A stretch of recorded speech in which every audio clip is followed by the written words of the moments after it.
Hey guys, Pete here. Just finished watching the Mr. Robot 2-hour series finale, and have to say that I really liked how the story wrapped up. I'm feeling a lot of different things, and feeling compelled to write 3,000 words about this right at the moment is not one of them. So this is going to be a quick recap, reaction kind of thing, where I talk about how I interpreted the ending, Season 4, Episodes 12 and 13. For a story that has kept us guessing the whole time, I feel like what happened was pretty clear, but there was a lot going on, and it's all sandwiched in between some really emotional moments, so I will recap / explain the ending as I see it, talk about the moments that stood out for me, and how the series played out in relation to my expectations. And expectations is where I'll start, because coming into this, I really didn't know what to expect anymore. I really didn't like the idea of a simulation, which I talked about in my last recap video. I never really got into the ideas that Whiterose's machine might be real, and there were some kind of sci-fi explanations coming. But part of what I loved about the show was the fact that all of that stuff was somewhat believable, like anything could happen. Those things that sounded outrageous sounded equally possible. In the end, we find out that everything was related to what's going on inside Elliot's head. The final twist was that the Elliot we've been watching, he was the other one. He was the mastermind, which we'll get into later, and that we never actually met the real Elliot.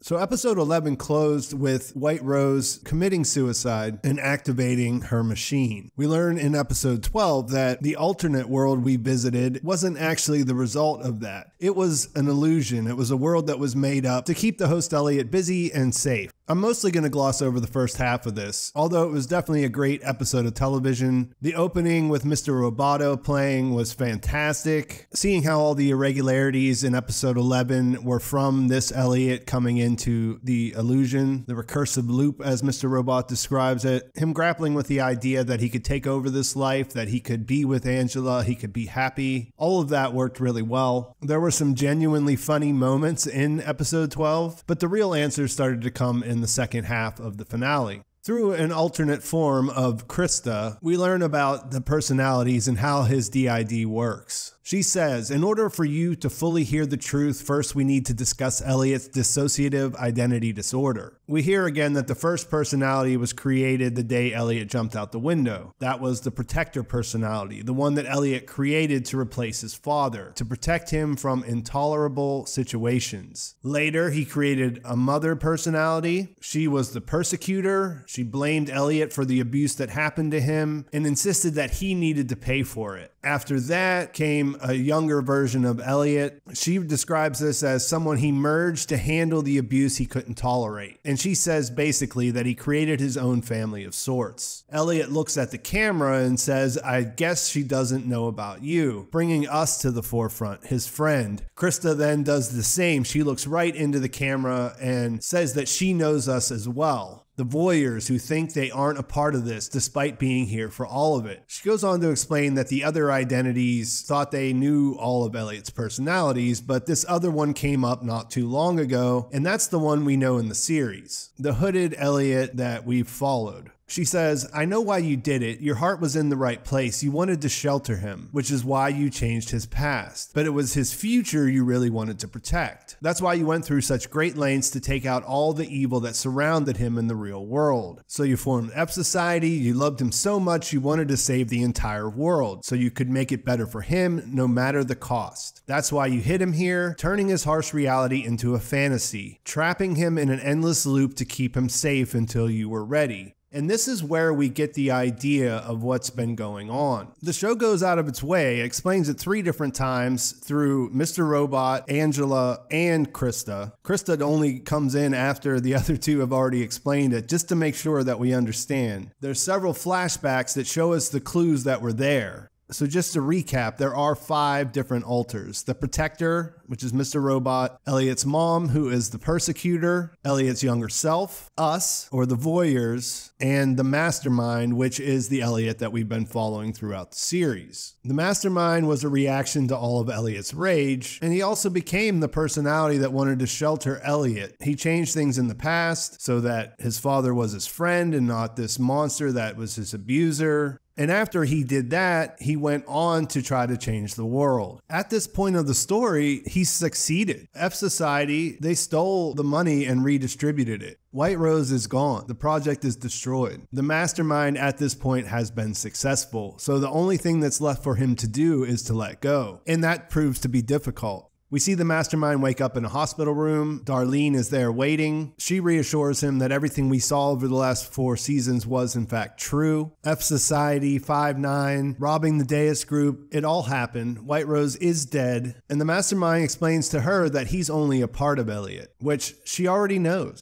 This is where I got that overwhelming feeling of enjoyment that I've gotten from Mr. Robot so many times. That this story was telling me something that I wanted to hear. In the boardroom, we see the alters together, and the monologue was good, but as the mastermind accepts that his work is done and heads down the hall to join the others in the movie theater, it hit me that Esmail had taken me to a place I didn't know I needed to go. At the end of the day, it was a story about healing and overcoming the things that life puts in our way. Watching the mastermind come to terms with the fact that he's only a part of Elliot, but he's done his part to make the world a better place. There's optimism in that I enjoy, because at times it's been a little bit hard to imagine that there could be an ending that would be satisfying in that way. I love the closing sequence in the movie theater, and I love that it was Darlene there waiting for him when the host Elliot wakes up. Darlene said that she bailed because she couldn't understand what Elliot was going through, and that felt very true to life for me. Of course, she came up short in their relationship. She's human, but she's there for him at the end, and she gets to deliver the hello Elliot as we say goodbye to our friend.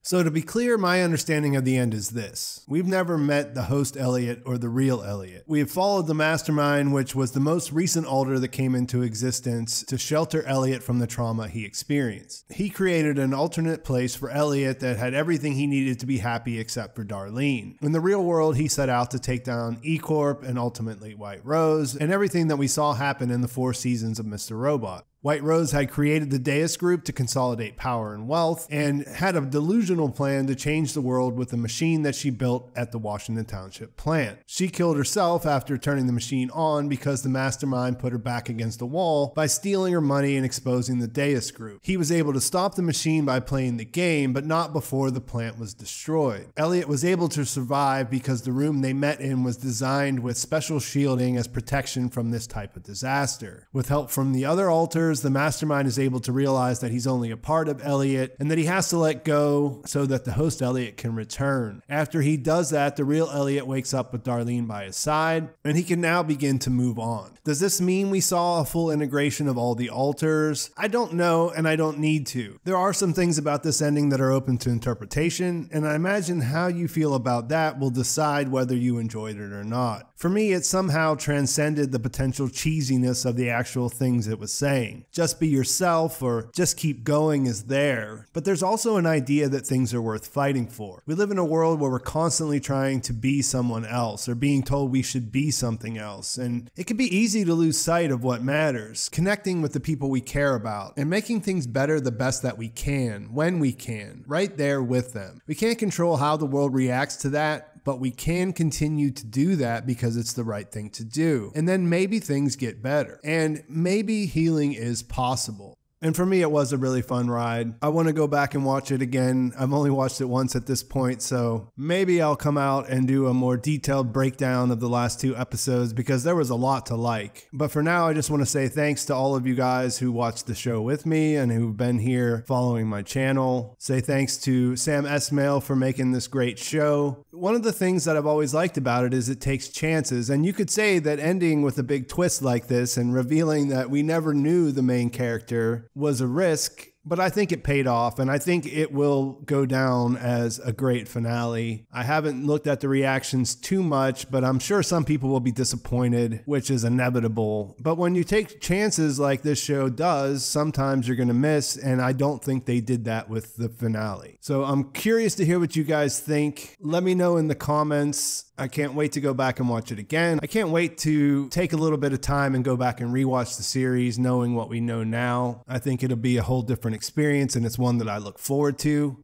If you didn't like it, what didn't you like about it? What did you want to see get answered that didn't get answered? What way did you want to see it go? It's hard for me to imagine. I could see people being disappointed that their theories didn't pay off or something along those lines, but I can't really see this not being a satisfying ending for the story that we just watched. So I'd be interested to hear those opinions as well. I think it did a pretty good job of answering all the big questions, but I guess that doesn't mean that all those answers would be satisfying to everyone. There's definitely things I could nitpick that I didn't like in each of the episodes. There were a few things that threw me off in the moment, but overall I think it worked fantastically. And I know that people guessed that the Elliot we were watching was the other, but it wasn't the most popular theory by any stretch of the imagination. I wonder how the sci-fi ending people feel about this. A lot of people really had that idea that it was going to be a sci-fi, that there was going to be alternate realities, there was going to be simulations. I wonder how this sits with that crowd for sure. But it had a little bit of everything, and like I mentioned before, I mean, this has taken us to some dark places, so it's nice that there is some hope and some optimism at the end of the story. Please like this video if you enjoyed it. Please subscribe to my channel if you have not done that already. Thanks for watching, guys. It's been a great ride. I will talk to you soon.